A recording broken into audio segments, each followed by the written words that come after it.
Welcome to AN TV. ఎటువంటి అనుమతులు లేకుండా రోడ్లపై తిరుగుతూ అలాగే పరిమితికి మించి విద్యార్థులను పాఠశాలకు తరలిస్తున్న వాహనాలను ఒంగోలులోని మంగమూరు రోడ్డు వద్ద ప్రకాశం జిల్లా రవాణా శాఖ అధికారులు కొరడా జులిపించారు. ఈ సందర్భంగా రవాణా శాఖ అధికారులు మాట్లాడుతూ ప్రతి ఒక్క స్కూల్ బస్సు డ్రైవర్ విధిగా యూనిఫామ్ ధరించాలని తెలిపారు. ప్రకాశం జిల్లాను ప్రమాదరహిత జిల్లాగా మార్చాలని అన్నదే తమ లక్ష్యమని తెలిపారు. ఈ కార్యక్రమంలో ఎంవీఐలు కిరణ్ ప్రభాకర్, సుధాకర్ తదితరులు పాల్గొన్నారు.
మీరు కూడా బస్సులో ప్రయాణిస్తున్నప్పుడు పిల్లలంతా కూడా సరిగ్గా సక్రమంగా ఉన్నారా లేదా, వాళ్ళ స్కూల్ బ్యాగ్స్ ఎక్కడ పెట్టుకుంటున్నారు, పిల్లలు ఏమైనా అల్లరి చేస్తున్నారా, కిటికీలో నుంచి పిల్లలు కానీ లేకపోతే చేతులు కానీ బయట పెడుతున్నారా, ఈ విషయాలన్నీ కూడా మీరు పరిశీలించాలా.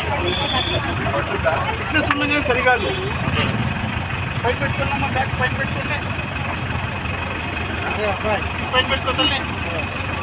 మన స్కూల్ బ్యాగ్స్ తర్వాత మన క్యారేజ్ బాక్సులు పెట్టుకోవడానికి ఈ ర్యాక్స్ ఉన్నాయి కదా మా పిల్లలు.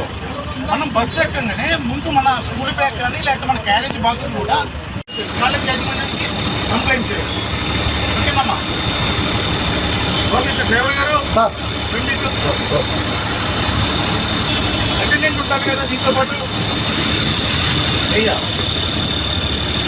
ఎందుకని ఈ రోజు రాలేదా? మీకందరికి యూనిఫామ్ లేదా?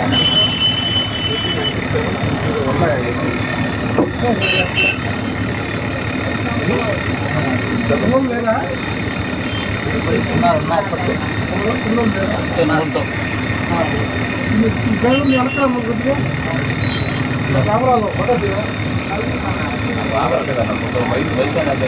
ఎక్కడి నుంచి వస్తుంది? చూడండి 5,000 ఆయన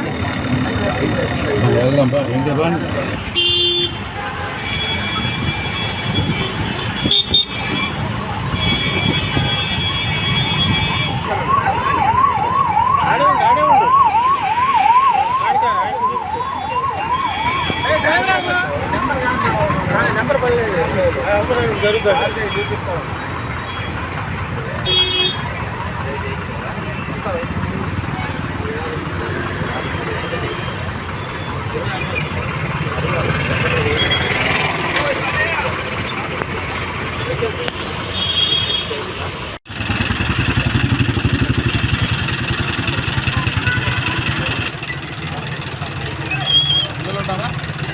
కంపల్సరీ ఉండాలి కదా.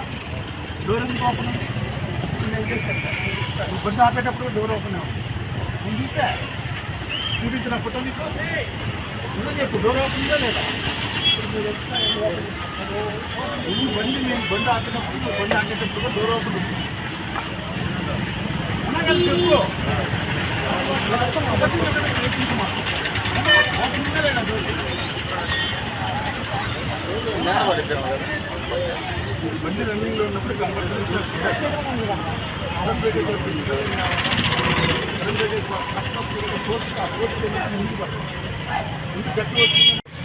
వాళ్ళు సరిగ్గా కూర్చున్నారా లేదో చూసుకోవాలా.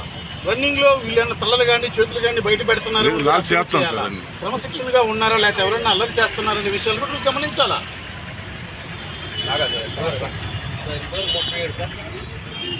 చేసుకుందాం ఇది భాష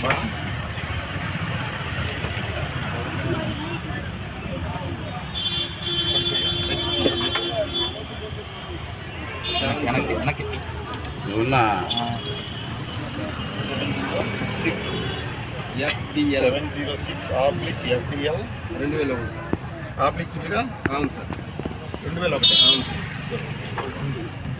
ఏ పేరండి రావాలి అమ్మా రాజు రావాలి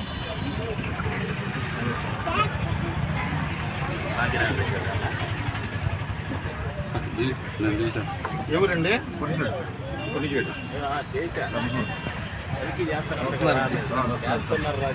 చేది ఒకరు మీ వయసు ఎంత 70 + 60 2030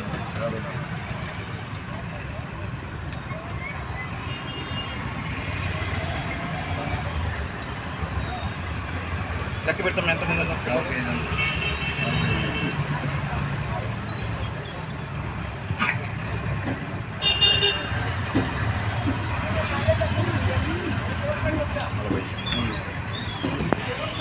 మీద కేసు ఇచ్చేసి వాహనాన్ని జప్తు చేయడం కూడా జరిగింది. మరి కొన్ని వాహనాల మీద కొన్ని వాహనాలు పర్మిట్ లేకుండా రోడ్డు మీద తిరగడానికి పర్మిషన్స్ లేకుండా ఎటువంటి పర్మిట్ లేకుండా ఆపరేట్ చేయబడుతున్నట్టు కనుగొనడం జరిగింది. ఆ వాహనాల మీద కూడా మేము కేసు బుక్ చేశాము. మరి కొన్ని వాహనాల్లో పరిమితికి మించి పిల్లల్ని చేరవేయటము, మరి అదేవిధంగా ఆ వాహనాన్ని ఆపరేట్ చేస్తున్నటువంటి వ్యక్తి యొక్క వయసు కూడా 60 సంవత్సరాలకి మించి ఉండటము, మరి అదేవిధంగా ఆ పర్టికులర్ వాహనాన్ని నడిపేటప్పుడు ఆ యొక్క డ్రైవర్కి కూడా 5 సంవత్సరాల అనుభవం ఉండాలి. అటువంటి అనుభవం లేకుండా కూడా వాహనాలు నడుపుతున్నట్టు, కొంతమంది డ్రైవర్స్ కూడా యూనిఫామ్ లేకుండా కూడా వాహనాన్ని నడిపి వారందరి మీద కూడా ఆ యొక్క కేసు బుక్ చేసి మరి తగు విధంగా అపరాధ రుసుము వసూలు చేయడం జరిగింది. సో ఇందు మూలంగా మేము యాజమాన్యాల వారికి డ్రైవర్లకి కూడా మేము తెలియజేసేది ఏంటంటే ఈ యొక్క ఆకస్మిక తనిఖీలు నిరంతరం కొనసాగుతాయి. మీరందరూ కూడా మీరు మీ యాజమాన్యం కానీ లేదా మీ డ్రైవర్లు కానీ వాహనాలు నడిపేటప్పుడు రోడ్డు భద్రతా నియమాలను పూర్తిగా తప్పకుండా పాటిస్తారు. ఎందుకంటే ఈ స్కూల్ వాహనం అనేది ఇతర వాహనాల కన్నా భిన్నంగా ఉంది.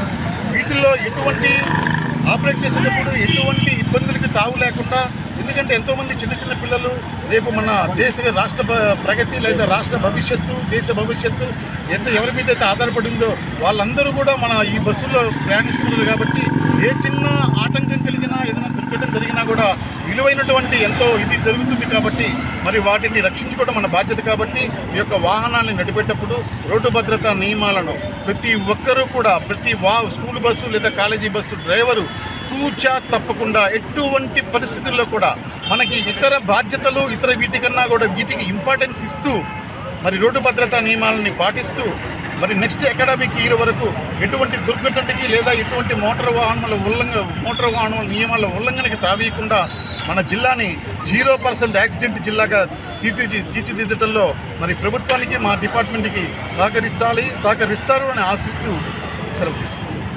నడపాల్సిన అవసరం ఉంది. మరి ఈ భద్రతా నియమాలను పాటిస్తూ జాగ్రత్తగా వాహనాలని ఆపరేట్ చేస్తూ మరి మన జిల్లాని మరి ప్రమాదరహితమైన జిల్లాగా తీర్చిదిద్దడంలో ప్రభుత్వానికి సహకరించాలని చెప్పి నేను కోరుతున్నాను.